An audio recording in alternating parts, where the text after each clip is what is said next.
कोकणातील प्रत्येक अपडेट जाणून घेण्यासाठी आजच माझे कोकणच्या सोशल मीडिया प्लॅटफॉर्मला लाईक, फॉलो आणि सबस्क्राईब करा। राज्याचे उच्च आणि तंत्रशिक्षण तसेच संसदीय कार्यमंत्री चंद्रकांतदादा पाटील सध्या 2 दिवसीय रत्नागिरी जिल्हा दौऱ्यावर आहेत। या दौऱ्याच्या पहिल्याच दिवशी त्यांनी पावस येथील सुप्रसिद्ध श्री स्वामी स्वरूपानंद मंदिराला भेट देऊन अतिशय भक्तिभावे दर्शन घेतले। यावेळी त्यांच्यासोबत त्यांच्या पत्नी देखील उपस्थित होत्या।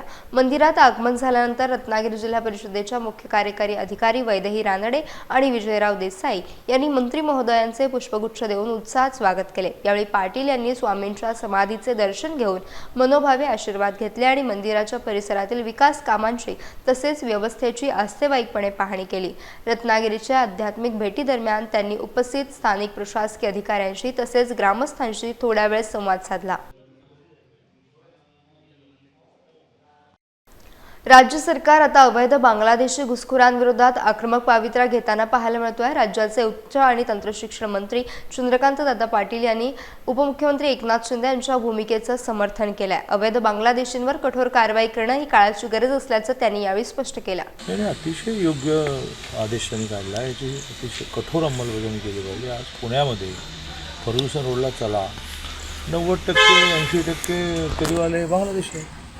परत ते गप व्यवसाय करतील नाही, ते आपल्या मुलीबाळींशी चुकीचा व्यवहार करतात, त्यांना आकर्षण निर्माण करतात, त्यातून लव जयासारखे प्रकार होतात। तेव्हा हा मोठा सिरियस विषय आहे।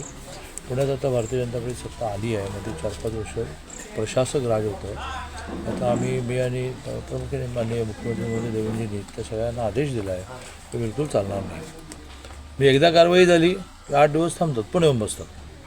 त्यामुळे एकनाथजींनी अतिशय योग्य भूमिका घेतली आहे। देवेंद्रजींनी, एकनाथजींनी, सुनेत्रा वहिनींनी गावागावामध्ये आढावा घेतले पाहिजे, चेक करा सगळ्यांना। आता त्यातला एक मोठा प्रॉब्लेम काय असतो की असे बांगलादेशी सापडले त्यांना बाहेर पाठवणे, ज्याला इंग्लिशमध्ये डिपोर्ट म्हणतात, त्याची प्रक्रिया भयंकर जटिल आहे, ती सोपी करायला असं वाटतं।